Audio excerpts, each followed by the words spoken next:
ग्रंथ में लिखा है कि घर में कितना भी बड़ा वास्तु दोष क्यों नहीं है, धूप दान करने से, धूप दान का मतलब है आरती से पहले धूप घुमाई जाती है। जैसे आरती होती है ना, उसी प्रकार से एक धूप भी आती है घुमाने के लिए। ग्रंथ में उसकी बहुत बड़ी महिमा का वर्णन किया है। लिखा है धूप दानस्य महात्म्यम दीपस्तामपि केशव यत फलम लभते मर्त्यः तन्मे ब्रूहि यथार्थतः।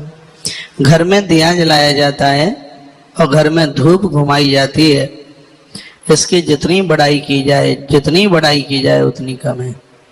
क्या सुंदर सुंदर बातें कही गई हैं। धूप से मंत्र सिद्धि हो जाती है। धूप जलाने से कोई भी आपने मंत्र किन्हीं से सुना है, उस मंत्र को सिद्ध करने के लिए धूप जलाई जाती है। धूप की बड़ी महिमा है। कपूर जलाया जाता है धूप के संग, उससे वाक सिद्धि हो जाती है। मुंह से जो बोल दिया जाए वह सत्य हो जाता है। तो जो ये धूप की जो बात कही जा रही है, इसमें काफी बातें लिखने के लायक भी हो जाएंगी, समझने के लायक भी हो जाएंगी। श्री भगवान वाचा, स्वयं भगवान कह रहे हैं। क्या लिखा है? श्री भगवान वाचा, यानी भगवान बोले खुद धूप के लिए। क्या? शृणु पुत्र प्रवक्ष्यामि धूपदानस्य फलम दीपनाश महात्म्यम मम प्रीतिकरः परम। दिया जलाने से, धूप देने से जितनी मुझे प्रसन्नता होती है, भगवान कहते हैं मैं शब्दों में उसको वर्णित नहीं कर सकता। स्वयं भगवान कहते हैं कि उस घर में देव विराजते हैं, और जहाँ देव विराजते हैं वहाँ कोई दोष ही नहीं रहता। कोई ग्रह अशांत हो ऐसा होता ही नहीं है। भगवान खुद कहते हैं अगुरश्य सकरू सकपूरम देव्यम चंदन सौरभम दत्वा मां वै सभोमाशे कुलानांतर्यक्षतम। अगर आता है बाजार में, आग के ऊपर जलाने में इससे बड़ा फायदा है।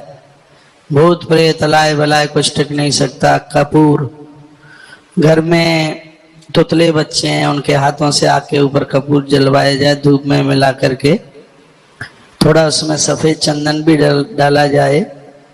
दत्ता माँ बई सहो माँ से पूरा महीना करें, कुलानांतर यक्षतम, पूरा कुल तर जाएगा, पितृदोष समाप्त हो जाएगा, पुरखे तृप्त हो जाएंगे, ऐसा लिखा है।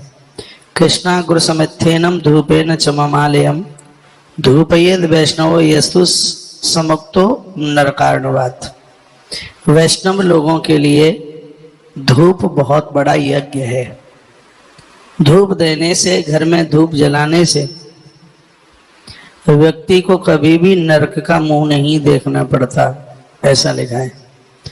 माहेशम गोकुलेयस्तु आज युक्तः शर्कराम धूपम ददाति यावत् मातस्साक्षा प्रदयाति गोगलः लोहवानः शेषाणि अरिष्टानि च धूपितः कामान्नाना विधास्यभिः अगरु संप्रक्षति देहे गेहे पुनातस्य। ये मेरे मतलब की बात आ गई। शरीर में हो कोई पीड़ा, देहे गेहे शब्द लिखा है, शरीर में हो किसी भी प्रकार की पीड़ा और घर में हो किसी भी प्रकार की अशांति, तो दोनों को समाप्त करने के लिए ये धूप बहुत बड़ी ताकत है। घर के कलेशों को समाप्त करने के लिए ये बहुत बड़ी ताकत है। धूप बनाने में 10 चीजों को प्रयोग में लिया जाता है, इसलिए इसको दशांग धूप कहते हैं। वो आप लिख सकते हैं, आपको नहीं ये बात मिलेगी नहीं। और हमने तो बहुत बार कहा है, जब आपको लगता है कि कौशिक महाराज का प्रवचन सुनना है तो एक डायरी अपनी पॉकेट में एक कलम के साथ आप जरूर लिखें, जरूर रखें। ये धूप के दशांग प्रकार हैं। 10 चीजों की धूप बनाई जाती है। सुन लें क्या क्या है और जब ये श्लोक बोल करके बात कही जाए तो लगता है कि बात बिल्कुल प्रमाणित है।